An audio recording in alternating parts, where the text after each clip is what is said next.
आज काय विशेषचे प्रायोजक आहेत MDH मसाले. MDHनं जेवण दरवेळी मजेदार. MDH दम आलू, दाल तडका आणि मशरूम मसाला. MDH ने जेवण दरवेळी मजेदार. MDH सदैव तुम्हाला नवे स्वाद देण्यासाठी कटिबद्ध आहे. सोनम वांगचुक यांची प्रकृती खालावली. वांगचुक यांना पोलिसांनी रुग्णालयात नेलं. पोलीस कारवाईनंतर जंतर मंतरवर गोंधळाचं वातावरण. कोर्टाचे आदेश, डॉक्टरांच्या सल्ल्यानंतर सोनम वांगचुक यांना रुग्णालयात दाखल केलं. दिल्ली पोलिसांचं स्पष्टीकरण, तर आंदोलकांनाही जंतर मंतर मैदान खाली करण्याचं आवाहन.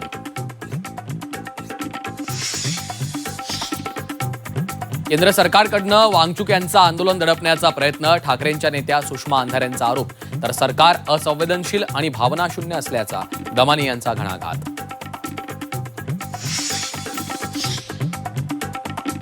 रामरक्षा आंदोलनासाठी उद्धव ठाकरे मातोश्रीवरनं रवाना. नागपुरात अयोध्या राम मंदिर दानचोरी विरोधात शिवसेना युबीटीचं रामरक्षा पठण. सरसंघचालक मोहन भागवत यांच्यासह मुख्यमंत्री फडणवीसांनाही आंदोलनात सहभागी होण्याचं आवाहन. उद्धव ठाकरेंच्या आंदोलनाला भाजप नेत्या नवनीत राणा उत्तर देणार. अमरावतीच्या हनुमान गढीवर राणा हनुमान चालीसेचं पठण करणार. पुन्हा ठाकरे विरुद्ध राणा संघर्ष पेटणार. सत्तेत येण्यासाठी विलिनीकरण आवश्यक. शरद पवारांच्या राष्ट्रवादीला भाजपकडनं अट घातल्याची सूत्रांची माहिती, तर राष्ट्रवादीच्या विलिनीकरणाला सुनेत्रा पवारांचा विरोध असल्याची चर्चा. सर्वसामान्यांच्या खिशाला महागाईची झळ. एसटीच्या तिकिटात 13.56% वाढ. इंधन दराचं कारण देत प्रवाशांच्या डोक्यावर भाडेवाढीचा बोजा.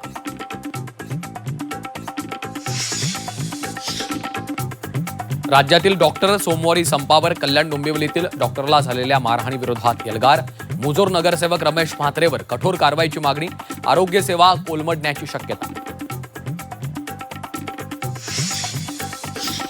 राज्यात 4 दिवस वादळी वाऱ्यासह पावसाचा अंदाज. कोकणासह घाटमाथ्यावर जोरदार बरसणार. पुणे, सातारा, संभाजीनगरसह 20 जिल्ह्यांना येलो अलर्ट. तर 20 जुलैनंतर राज्यात सर्वदूर पावसाचा जोर वाढणार. रत्नागिरीतील रघुवीर घाटात मुसळधार पावसामुळे दरड कोसळली. सातारा आणि रत्नागिरीचा संपर्क तुटला. दरड हटवण्याचं काम युद्धपातळीवर सुरू.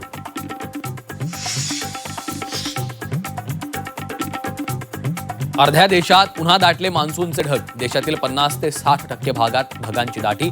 यूपी, बिहारसह ईशान्य भारतात 7 दिवस मुसळधारेचा इशारा. लॉर्ड्स वनडेनंतर रोहित शर्मा निवृत्त होणार नाही. बीसीसीआयचं स्पष्टीकरण. रोहितच्या निवृत्तीच्या चर्चांना पूर्णविराम देण्याचा प्रयत्न. महान अष्टपैलू क्रिकेटपटू सर गारफिल्ड सोबर्स यांचं निधन. 89व्या वर्षी घेतला अखेरचा श्वास. क्रिकेटमधल्या एका युगाचा अंत झाल्याची भावना.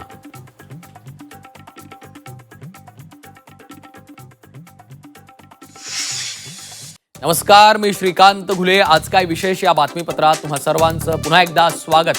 सुरुवातीला पाहणार आहोत आज लक्ष वेधून घेणाऱ्या 3 महत्त्वाच्या आणि मोठ्या बातम्या. यातली पहिली मोठी बातमी आहे सोनम वांगचुक यांच्या आंदोलनासंदर्भात. वांगचुक यांची प्रकृती खालावलेली आहे. त्यांना पोलिसांनी आता रुग्णालयात नेलेलं आहे. पोलीस कारवाईनंतर जंतर मंतरवर गोंधळाचं वातावरण पाहायला मिळालेलं आहे. आजची दुसरी मोठी महत्त्वाची बातमी ठाकरेंच्या रामरक्षा आंदोलनासंदर्भात.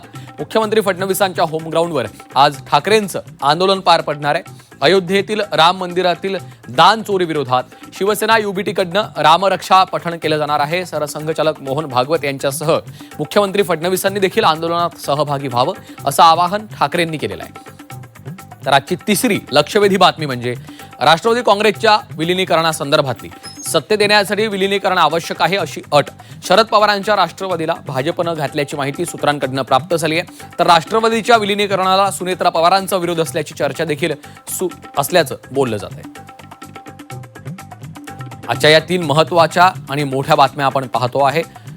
पहिली महत्त्वाची बातमी, सोनम वांगचुक यांची प्रकृती खालावलेली आहे. त्यांना दिल्ली पोलिसांनी रुग्णालयात नेलेलं आहे.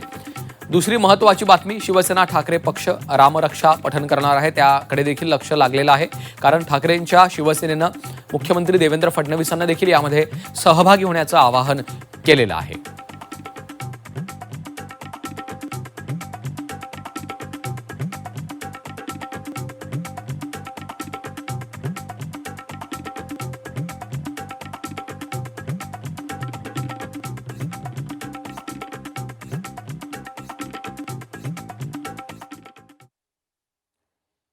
तर आजच्या या 3 महत्त्वाच्या आणि लक्षवेधी बातम्यांसंदर्भात आमचे प्रतिनिधी आपल्यासोबत जोडले गेलेले आहेत. त्यांच्याकडनं आपल्याला या बातम्यांसंदर्भात सविस्तर अपडेट्स घ्यायचे आहेत. दिल्लीमधून शुभंग ठाकूर आपल्यासोबत जोडले गेलेले आहेत. ते आपल्याला वांगचुक यांच्या संपूर्ण आंदोलनासंदर्भातले अपडेट्स आपल्यापर्यंत पोहोचवणार आहेत. त्यानंतर आपल्यासोबत अनिरुद्ध दवाळे जोडले गेलेले आहेत. नागपूरमधून अमर काणे देखील आपल्यासोबत थोड्याच वेळात जोडले जाणार आहेत. मुंबईमधनं स्वप्नील जाधव देखील आपल्यासोबत जोडले गेलेले आहेत.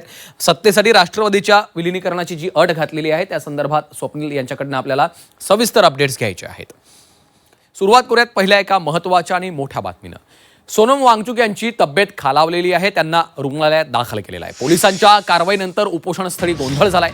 जंतर मंतरवर मोठ्या संख्येने पोलीस तैनात करण्यात आलेले आहेत.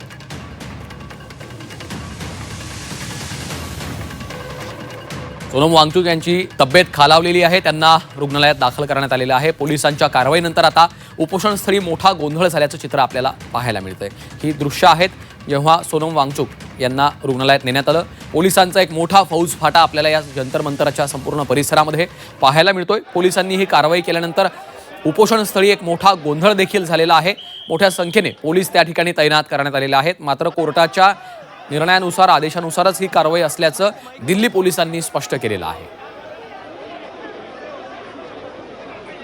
तर ही दृश्य आपण पाहतोय. गेल्या 21 दिवसांपासून सोनम वांगचुक यांचं हे जंतर मंतर इथं उपोषण सुरू होतं. त्यांची प्रकृती खालावली. त्यानंतर त्यांना आता पोलिसांनी रुग्णालयात दाखल केलेलं आहे. पोलिसांच्या या कारवाईवर आंदोलकांनी आक्षेप घेतलेला आहे. उपोषणस्थळी त्यामुळे मोठा गोंधळ झाल्याचं देखील चित्र आपल्याला पाहायला मिळतंय. जंतर मंतरवर मोठ्या संख्येने पोलीस तैनात करण्यात आलेले आहेत. And they took the opportunity कि डॉक्टर के बेस में आके सिविल ड्रेस में आकर के उन्होंने सोनम सर को यहाँ से उठा लिया. कहाँ लेके गए इसके बारे में? नहीं, हमको कुछ नहीं बताया. उनका सामान, उनकी घड़ी, उनका मोबाइल फोन, उनकी किताब, सारा कुछ स्टेज के बाहर पड़ा हुआ है. सारा कुछ उनका जो एक्टिविटी, उनकी बुक, सारा कुछ सर का पीछे पड़ा हुआ है. तो हमको कोई गारंटी नहीं है कि सर के साथ क्या करने वाले हैं, क्यों ले गए हैं और उनकी क्या मंशा है. ऑनरेबल हाईकोर्ट के आदेशानुसार और हेल्थ कंडीशंस और मेडिकल एडवाइस के अनुसार श्री सोनम वांगचुक जी को यहाँ से अप्रोप्रिएट गवर्नमेंट हॉस्पिटल जो मच नीडेड मेडिकल इंटरवेंशन है उसके लिए ले जाया गया है और अंडर मेडिकल सुपरविजन.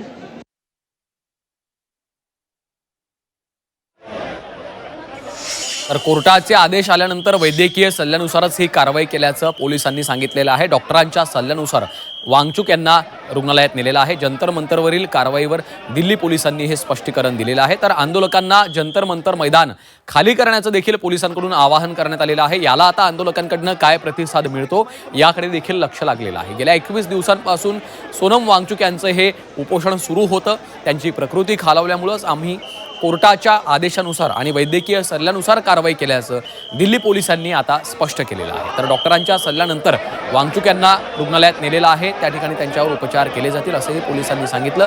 जंतर मंतरवरची ही कारवाई या संदर्भात आता दिल्ली पोलिसांचं हे स्पष्टीकरण समोर येत आहे.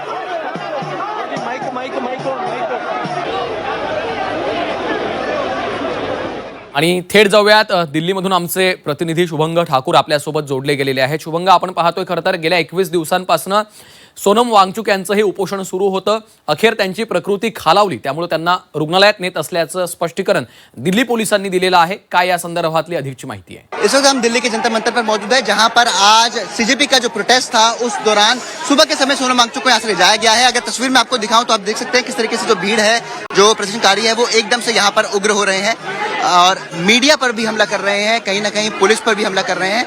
लगातार यहाँ पर जो प्रदर्शनकारी है वो सोनम वांगचुक को यहाँ से ले जाने की वजह से बहुत ज्यादा आक्रोशित है. जो सुबह से यहाँ पर जानकारी मिल रही है, पुलिस का कहना लगातार ये है कि दिल्ली पुलिस यहाँ पर सोनम वांगचुक को नजदीकी सरकारी अस्पताल लेकर के गई है, क्योंकि जो डॉक्टर्स थे वो लगातार ये एडवाइस करते और साथ ही साथ हाई कोर्ट का भी जो आदेश था उसका पालन यहाँ पर किया जा रहा है कि सोनम वांगचुक की सेहत का ध्यान रखा जाए, जिसके लिए कुछ दिन पहले ही हाई कोर्ट ने दिल्ली सरकार को भी सोनम वांगचुक की सेहत पर ध्यान रखने के लिए कहा था। और आप देखिए तस्वीरें यहाँ पर आप देख सकते हैं, तमाम प्रदर्शनकारी यहाँ पर है, सब में मौजूद हैं। और आज सुबह के समय में जब जो प्रदर्शनकारियों का आरोप ये है कि जब आज सीजेपी फाउंडर अभिजीत दिपके यहाँ पर मौजूद नहीं थे, उस दौरान यहाँ पर दिल्ली पुलिस और जो अर्धसैनिक बल है उनकी भारी तैनाती देखने को मिली और उसके बाद एकदम से यहाँ पर सोनम वांगचुक को ले जाया गया अस्पताल के लिए। अब आप देखिए तस्वीरें, यहाँ पर भारी पुलिस बल की तैनाती है, आरएएफ की तैनाती यहाँ पर आप देख सकते हैं साफ तौर पर, अर्धसैनिक बल की तैनाती यहाँ पर की जा रही है और लगातार दिल्ली पुलिस की कोशिश है कि यहाँ पर जो शांति है वो लगातार बनी रहे। साथ ही साथ यहाँ पर जो ऐसे प्रदर्शनकारी थे जो कि उनके काम में बाधा डाल रहे थे, तो उन्हें यहाँ से फिलहाल हिरासत में लिया गया, ऐसे दिल्ली पुलिस का लगातार कहना है। और तस्वीर अगर मैं आपको दिखाऊं तो देखिए जंतर मंतर पर प्रदर्शन अभी भी आप देख सकते हैं यहाँ पर जारी है। आपण पाहतोय दिल्ली पोलिसांनी आता रुग्णालयात नेल्याच्या नंतर आंदोलकांच्या काही संतप्त प्रतिक्रिया देखील आपल्याला समोर येताना पाहायला मिळत आहेत। तुर्तास धन्यवाद शुभंग या सविस्तर माहितीसाठी। वळूयात पुढच्या एका महत्त्वाच्या आणि मोठ्या बातमीकडे। उद्धव ठाकरे आणि आदित्य ठाकरे हे नागपूरसाठी रवाना झाले आहेत। अनिल देसाई सुद्धा त्यांच्यासोबत आहेत। अयोध्येतील राम मंदिर दानचोरी प्रकरणावरून शिवसेना ठाकरे पक्ष आक्रमक झालाय। आज दुपारी नागपुरात उद्धव ठाकरेंच्या उपस्थितीमध्ये रामरक्षा पठण करण्यात येणार आहे। रामनगर इथल्या राम मंदिरात या कार्यक्रमाला ठाकरेंच्यासह संजय राऊत आणि शिवसेना युबीटीचे नेते कार्यकर्ते उपस्थित राहतील। मंदिरात रामदर्शन आणि रामरक्षा पठण केल्याच्या नंतर मंदिरासमोरच्या रस्त्यावर ठाकरेंची जाहीर सभा होणार आहे। या रामरक्षा पठणाकरता अगदी मुख्यमंत्री आणि सरसंघचालकांना देखील उद्धव ठाकरेंच्या शिवसेनेकडून आमंत्रण देण्यात आलेलं आहे।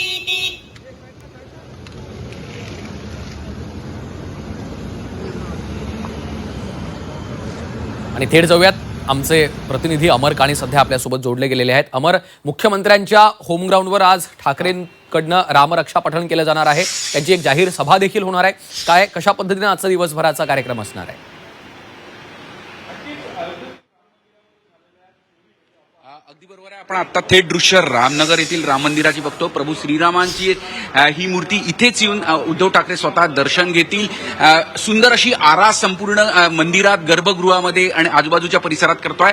मी माझ्या सहकार्याला सुद्धा सांगेल की राम मंदिर कशा पद्धतीने सजवलेलं आहे ते आपण बघू शकतो। इथेच येऊन उद्धव ठाकरे आज दुपारी 4:30 नंतर येऊन प्रभू श्रीरामांचं दर्शन घेतील आणि त्यानंतर रामरक्षा पठण करतील। त्यानंतर ते इथून थोडे बाहेर जातील।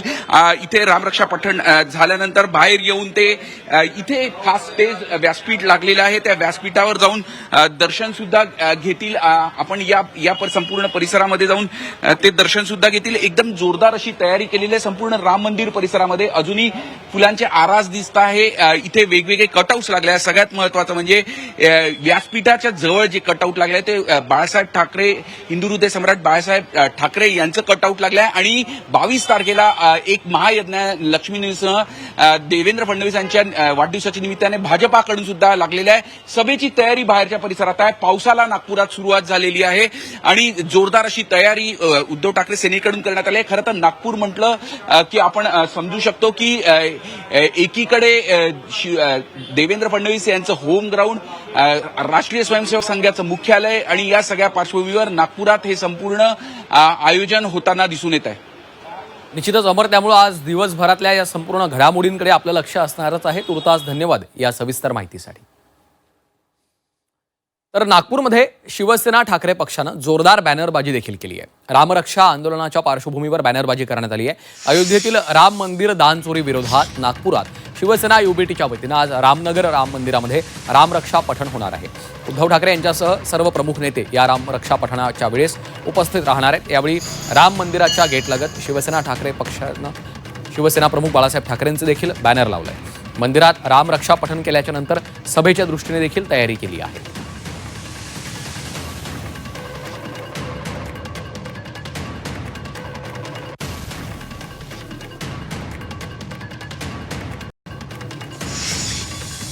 तर आपण पाहतोय शिवसेना ठाकरे पक्षाने आता ही जोरदार बॅनरबाजी केलेली आहे शिवसेना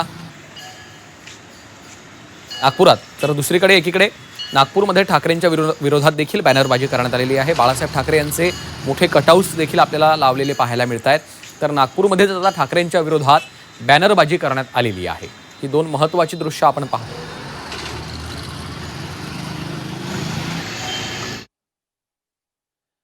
अयोध्येमधील राम मंदिर दानचोरी प्रकरणावरून उद्धव ठाकरेंच्या पक्षानं आक्रमक भूमिका घेतली आहे. ठाकरेंकडून मुंबईच्या नंतर आता नागपूरमध्ये रामरक्षा आंदोलन केलं जाणार आहे. या आंदोलनाला भाजपच्या माजी खासदार नवनीत राणा यांनी आव्हान दिलं. नवनीत राणा आज अमरावतीच्या हनुमान गढीवर हनुमान चालिसेचं पठण करणार आहेत. त्यामुळे पुन्हा एकदा ठाकरे विरुद्ध राणा हा धार्मिक संघर्ष पाहायला मिळणार आहे.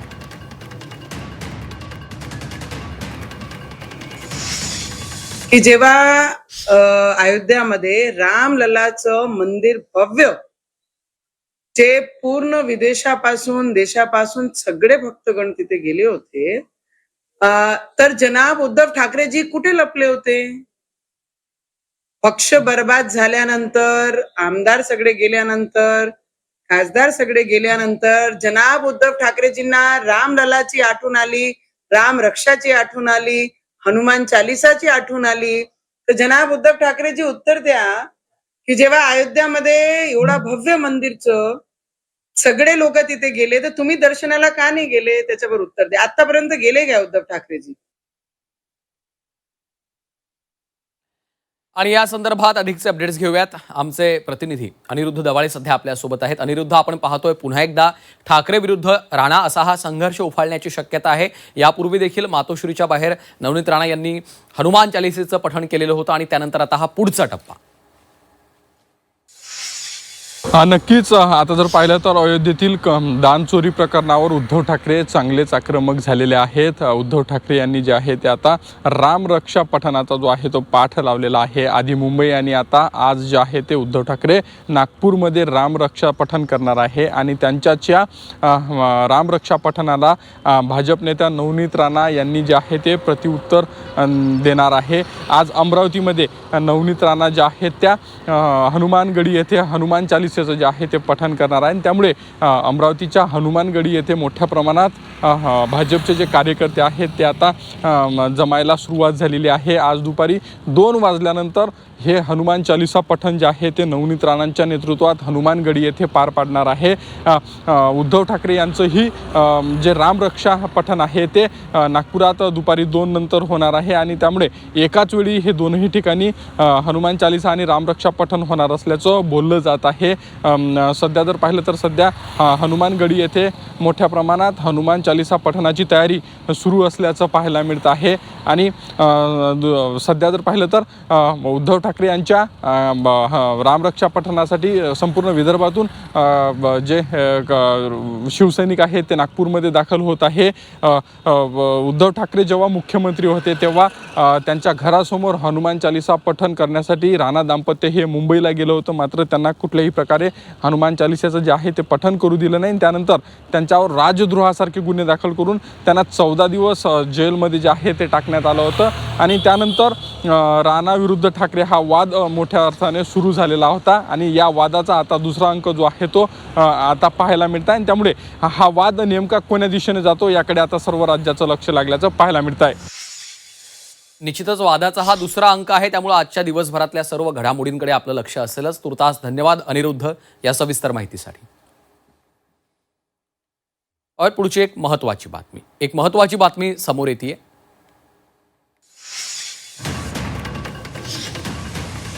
विलिनीकरणानंतरच राष्ट्रवादी शरद पवार पक्षाचा एनडीएमध्ये समावेश होणार आहे. दोन्ही राष्ट्रवादींना भाजप श्रेष्ठींनी संदेश दिला अशी सूत्रांची माहिती आहे. विलिनीकरणानंतर दोन्ही गटाला एक मंत्रिपद मिळणार अशी देखील शक्यता आहे.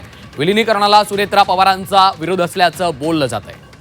मागील अनेक दिवसांपासून पवारांची राष्ट्रवादी एनडीएला पाठिंबा देणार अशी चर्चा सुरू आहे. तसंच एनडीएत समावेशाच्या चर्चांना देखील उधाण आलेलं आहे. मात्र भाजप श्रेष्ठींनी दोन्ही राष्ट्रवादींच्या समोर एक अट ठेवली अशी सूत्रांची माहिती आहे. दोन्ही राष्ट्रवादीच्या विलिनीकरणानंतरच पवारांच्या राष्ट्रवादीचा एनडीएमध्ये समावेश होणार अशी सूत्रांची माहिती आहे. त्यामुळे एनडीएत समावेशासाठी शरद पवारांच्या समोर विलिनीकरणाची अट ठेवल्याचं आता कळत आहे. तर विलिनीकरणानंतर दोन्ही राष्ट्रवादीला एक मंत्रिपद मिळणार अशी देखील माहिती सूत्रांनी दिली आहे. मात्र विलिनीकरणाला सुनेत्रा पवार यांचा विरोध असल्याची चर्चा सुरू आहे.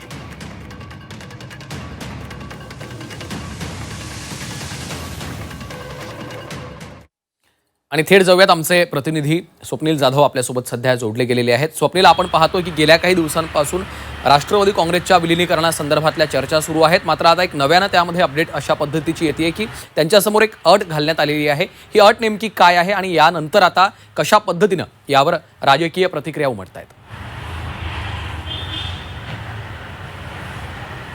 नक्कीच राष्ट्रवादी काँग्रेस संदर्भातील महत्त्वाची माहिती समोर येते. एकूणच विलिनीकरणासंदर्भात गेल्या काही दिवसांपासून चर्चा सुरू होत्या. गेल्या काही महिन्यांपूर्वी बैठका झाल्या होत्या असं सांगितलं जातं. मात्र कुठेतरी या बैठका झाल्या नव्हत्या असं राष्ट्रवादी काँग्रेस अजित पवार गटांकडून सांगण्यात आलं. एकूणच विलिनीकरणाची चर्चा जरी थांबली असेल मात्र आता NDA संदर्भात नवीन माहिती समोर आली आहे. NDAमध्ये सहभागी होण्यासाठी राष्ट्रवादी काँग्रेसने दोघांनी पहिलं विलीन व्हावं आणि यानंतर NDAला सहभागी व्हावं. त्यामुळे प्रत्येकी एक मंत्रिपद हे केंद्रीय मंत्रिपद मिळेल अशा प्रकारची माहिती समोर येते. राजकीय पडद्यामागे बऱ्याचशा घडामोडी घडताना पाहायला मिळतात. यामध्ये जरी आता राष्ट्रवादी काँग्रेस दोन्ही गटाकडून विलिनीकरणासंदर्भात नकार जरी आपल्याला उघड पाहायला मिळत असेल मात्र चर्चा कुठेतरी पडद्यामागे सुरू असल्याचं सुद्धा अनेक ठिकाणी आपल्याला भेटीगाठींमधून दिसून येतं. नक्की पुढच्या काही दिवसांमध्ये या घटना वेगाने घडताना पाहायला मिळतील. मात्र सध्या चर्चा सुरू होत्या त्या म्हणजे राष्ट्रवादी काँग्रेस शरदचंद्र पवार गट हा NDAमध्ये सहभागी होणार, NDAला पाठिंबा देणार. मात्र NDAला पाठिंबा देण्यापूर्वी दोन्ही राष्ट्रवादी काँग्रेसने सहभागी म्हणजे विलीनीकरण करण्यात यावं आणि एकूणच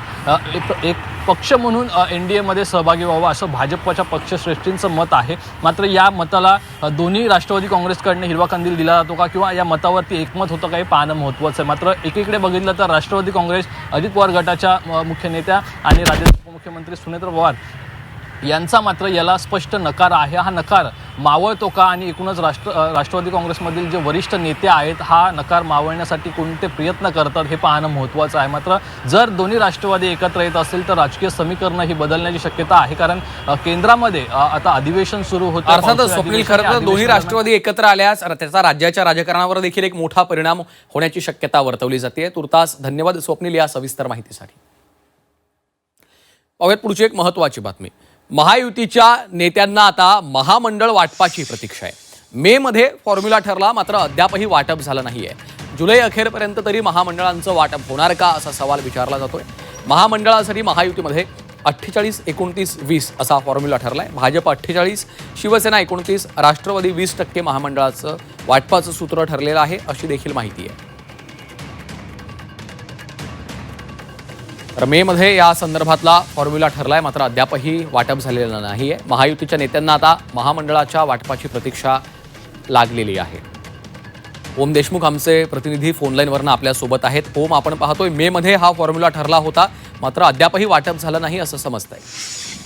आपण निश्चितपणे बघतोय श्रीकांत की महायुतीतल्या सरकारचं स्थापना होऊन 1.5 वर्ष लोटलं तरी सुद्धा महामंडळ आणि ज्या रखडलेल्या नियुक्त्या आहेत त्याबद्दल कुठलाही निर्णय होत नाहीये. प्राथमिकदृष्ट्या जर पाहायला गेलं तर या सगळ्या महामंडळांच्या नियुक्ती संदर्भात चर्चा झाली होती. बैठकीमध्ये या संदर्भातला फॉर्म्युला ठरतोय अशा प्रकारचं चित्र निर्माण झालं होतं. मात्र तरी सुद्धा अद्यापही मे महिन्याच्या शेवटी बैठक होऊनही या सगळ्या संदर्भातला निर्णय झालेला नाहीये. जी आकडेवारी समोर आली होती त्यानुसार भाजपला 49%, शिवसेना 29 तर राष्ट्रवादीला 22% महामंडळ वाटप देण्याचं निश्चित झालं होतं. मात्र असा निर्णय होऊन सुद्धा या संदर्भातल्या चर्चा होऊनही नेमकं या निर्णयाप्रत अजून सरकार आणि महायुती का आलेली नाही याबद्दलचा जो कोड आहे ते अजूनही सुटलेला नाहीये. त्यामुळे महायुतीच्या कार्यकर्त्यांना अजून किती काळ महामंडळाच्या नियुक्तीसाठी प्रतीक्षा करावी लागते याबद्दल अद्यापही साशंकता व्यक्त केली जाते. निश्चितच धन्यवाद ओम या सविस्तर माहितीसाठी.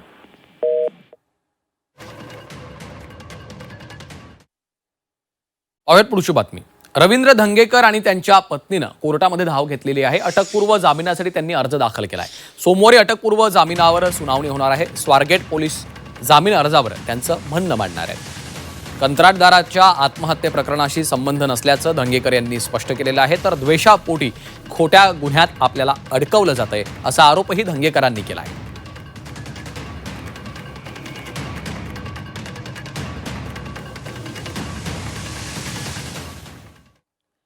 राज्यामधील एसटी प्रवाशांसाठी महत्त्वाची बातमी. राज्य परिवहन प्राधिकरणानं महामंडळाच्या 13.56% भाडेवाढीला मंजुरी दिली. आजपासून ही दरवाढ लागू करण्यात आली. आंतरराष्ट्रीय युद्धजन्य परिस्थितीमुळे इंधनाच्या वाढलेल्या किमती, डिझेलची दरवाढ, कर्मचाऱ्यांच्या विविध भत्त्यामधील वाढ, वाहनांचे सुटे भाग आणि टायरच्या वाढलेल्या किमती यामुळे हा निर्णय अपरिहार्य असल्याचं महामंडळानं स्पष्ट केलेलं आहे. या भाडेवाढीमुळे महामंडळाच्या आर्थिक स्थितीला काहीसा दिलासा मिळण्याची अपेक्षा असली तरी दुसरीकडे राज्यभरातील लाखो प्रवाशांच्या प्रवास खर्चात वाढ होणार आहे. तर दरामध्ये आता कशी वाढ झाली आहे पाहतोय. मुंबई सातारा जुने दर 498, नवा दर आहे 515 रुपये. मुंबई ते कोल्हापूर आधी 730, आता 755. मुंबई नाशिक आधी 355, आता 370.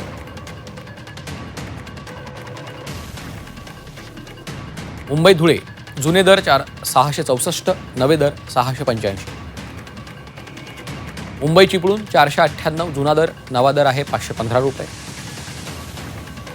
मुंबई सोलापूर 775, जुना दर 800 रुपये, नवा दर. पुणे कोल्हापूर 431 वरून 435. पुणे अहिल्यानगर 233 वरून 240.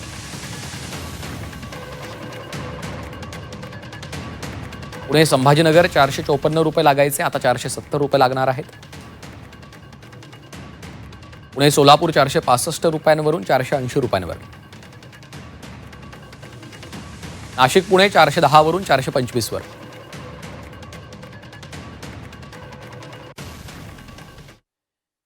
तापमान वाढीचा फटका अंड्यांच्या दरांना देखील बसतो आहे. अंड्यांच्या दरात वाढ झाली आहे. मुंबई पुण्यामध्ये अंड्यांचे दर उच्चांकी पातळीवर पोहोचले आहेत. किरकोळ बाजारामध्ये अंडे 8 ते 10 रुपयांवर, तर पुढील 4 महिने अंड्यांचे दर चढेच राहण्याचा अंदाज वर्तवला जातोय. यंदाच्या उन्हाळ्यातील असह्य तापमानामुळे कोंबड्या दगावण्याचं प्रमाण वाढून त्याचा परिणाम हा अंडी उत्पादनावर झाल्यानं मुंबई पुण्यासह अन्य शहरात अंड्यांचे दर 8 ते 10 रुपयांवर गेलेले आहेत. राज्यात यंदा तीव्र तापमानामुळे सुमारे 15% कोंबड्या दगावलेल्या आहेत.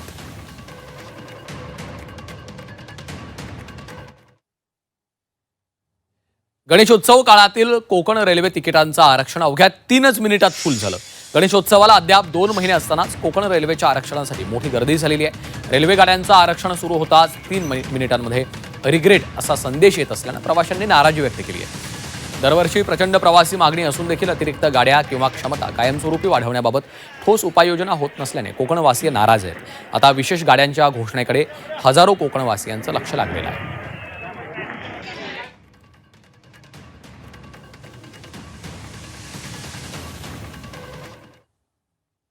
आणि आता पाहूयात पुणे जिल्ह्यातल्या काही महत्त्वाच्या बातम्या. पुणे ग्रामीणच्या ओतूर पोलिसांनी दरोडा टाकण्याच्या तयारीत असलेल्या आंतरराज्यीय टोळीतल्या 6 आरोपींना अटक केली आहे. आरोपींकडनं गावठी पिस्तूल, जिवंत काडतूस आणि इतर शस्त्रांसह तब्बल 14,87,000चा मुद्देमाल जप्त केला आहे. पुण्यातील सणस शाळा वडगाव खुर्द इथं अल्पवयीन तरुण दुचाकीवर प्रवास करताना आढळला. या दुचाकीला पुढची आणि मागची नंबर प्लेट चक्क वेगळ्या असल्याचं समोर आलं. नंतर आरटीओनं तत्काळ कारवाईचे आदेश दिले.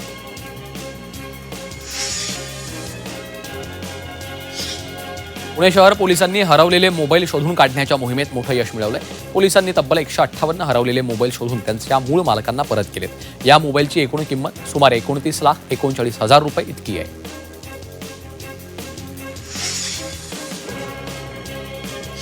पुण्यातील कोंढव्यात इमारतीमधील पेंटिंगच्या साहित्याला आग लागलेली आहे. या आगीत होरपळलेल्या एका व्यक्तीचा मृत्यू झाला. या व्यक्तीचा उपचारादरम्यान मृत्यू झाला.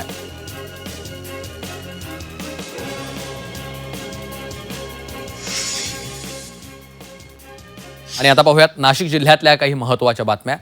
नाशिक जिल्ह्यात मुसळधार पावसानंतर टँकरची संख्या 48नं घटली आहे. तर 2.25 लाख नागरिक अद्यापही टंचाईग्रस्त आहेत. जिल्ह्यातील 6 जुलैपर्यंत सुरू असलेल्या 197 टँकरचा आकडा पश्चिम भागातील पावसानंतर आता 129 पर्यंत घसरला आहे.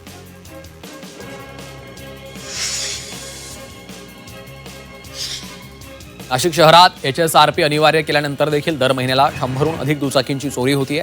HSRP नंतर चोरी आणि चोरटे यांना लगाम बसणार असल्याचा RTOचा दावा होता. मात्र अद्यापही HSRP लागू होऊनही दुचाकी चोरींचं सत्र सुरूच आहे. नाशिकच्या इंदिरानगरात तरुणीची हत्या करण्यात आली आहे. वनसंपदा सोसायटीतल्या गार्डनमध्ये ही घटना घडली आहे. प्रेम प्रकरणामधून हत्या झाल्याचा प्राथमिक संशय व्यक्त केला.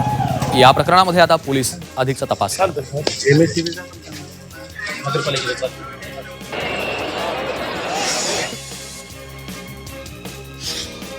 नाशिकमधील सिंहस्थ कुंभमेळ्यासाठी राज्य सरकारनं 1,200 कोटींचा निधी वितरित करायला मान्यता दिली आहे. नगर विकास विभागानं या संदर्भातला शासन निर्णय जारी केला. हा निधी सिंहस्थ कुंभमेळ्याच्या आवश्यक कामासाठी वापरला जाणार आहे.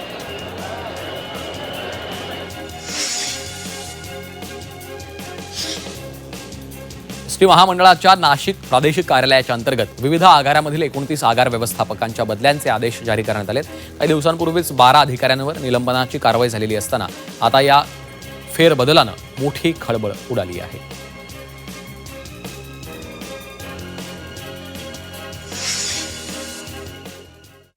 आणि या सगळ्या महत्त्वाच्या बातम्यांसह आज काय विशेष या बातमीपत्रामध्ये वेळ झालेली आहे इथंच थांबण्याची. मात्र बातम्यांचा असा सुरू होणार आहे. यापुढचं बातमीपत्र घेऊन आज येते काय माझी विशेषचे सहकारी प्रायोजक प्राची. आहेत एमडीएच धन्यवाद मसाले. श्रीकांत. आणि आज आपण MDH नवीन न बातमीपत्राला जेवण सुरुवात दरवेळी करणार आहोत. मजेदार. अनेक महत्त्वाच्या एमडीएच बातम्या दम आलू, डाळ तडका आणि मशरूम मसाला. एमडीएच ने जेवण दरवेळी मजेदार. एमडीएच सदैव तुम्हाला नवे स्वाद देण्यासाठी कटिबद्ध आहे. रामरक्षा आंदोलनासाठी उद्धव ठाकरे मातोश्रीवरून रवाना.